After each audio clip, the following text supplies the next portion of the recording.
Jordan Spieth forgot how to putt. The rest of his game is pretty much the same. Okay, so not too long ago, pundits and golfers alike were awestruck by the meteoric rise of Jordan Spieth, the charismatic Texan who claimed 3 major championships before he turned 24. Ostensibly was en route to perhaps the greatest professional golfing career ever recorded. A fresh-faced kid who in 2015 confessed to never having heard of The Price is Right, was conquering golf. Take any field, finance, marketing, other sports, whatever, and few, if any, can boast as impressive of professional achievements as Spieth can in golf. Read a July 2017 article on the official PGA website. Spieth has regressed considerably this season, however. Sure, he made a valiant charge on the final day of the Masters in April, but he has as many missed cuts as top 10 finishes on the season and hasn't ranked in the top 20 at any event over the past 2 months. With the U.S. Open scheduled to begin Thursday on Long Island in New York, it's worth noting that at this juncture in each of the past 3 seasons, Spieth had claimed at least 1 victory on tour.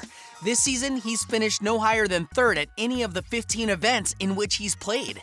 That diminished success can be traced to a singular element of Spieth's game: putting. Perhaps no player on tour has put forth a better Happy Gilmore impression this season than Spieth, who has imploded on the greens. Consider, for example, Spieth's infamous final hole performance at the Players' Championship last month. After lacing his tee shot into the water, Spieth managed to land his approach shot within 5 feet of the cup. Rather than drain a shot that tour players are making more than 81% of the time this season, Spieth 3-putted. The quadruple bogey dropped him from tied for 17th to tied for 41st. That's right, a week later, Spieth missed a 1-foot putt at the AT&T Byron Nelson tournament. Oh, you've got to be joking, was the reaction from one broadcaster. As the season whirls into second half, the yips haven't subsided for Spieth on the green, where he ranks 190th out of 205 qualified players in strokes gained with the putter, a metric that measures each shot a player takes based on how much it reduces his expected score on a given hole, relative to the field average. Considering that Spieth ranked no worse than 42nd in the metric in each season from 2014 to 2017, even ranking in the top 10 in 2015 and 2016, this precipitous decline is perplexing.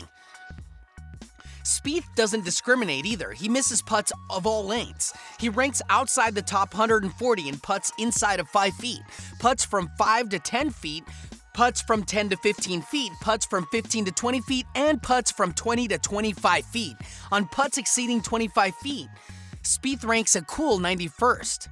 These marks are made starker by the fact that he's still performing at an incredibly high level in other areas of his game. It's as though Kyle Korver suddenly forgot how to shoot free throws, but the rest of his arsenal was left intact. Spieth ranks in the top 20 in strokes gained off the tee, strokes gained on shots approaching the green, strokes gained on shots around the green, and strokes gained tee to green.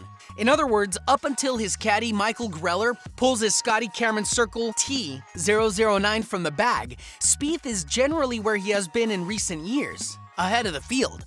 Only then, however, does Spieth transform into Judge Elihu Smales. Everyone goes through peaks and valleys of results in any part of your game, and I just got a little off in my setup, with the putter.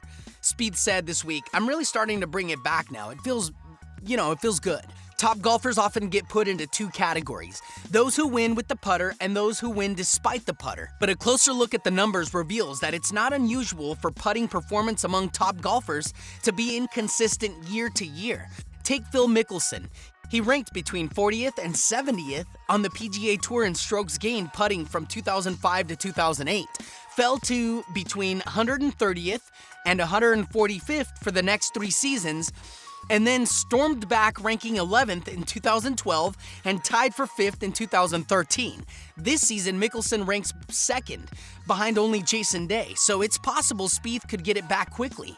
Only one can hope, with so few scoring opportunities this weekend at windswept Shinnecock Hills Golf Club in Southampton, New York.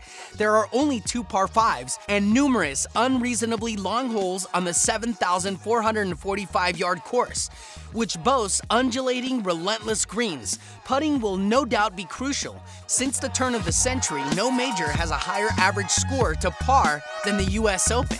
And if Spieth wants to start winning again, he'll need to correct his putting problems. A strong showing at Shinnecock Hills, one of the toughest courses out there, would go a long way for his confidence and for his fans. Oh yeah. Written by Josh Planos. Voiced by Michael Robles.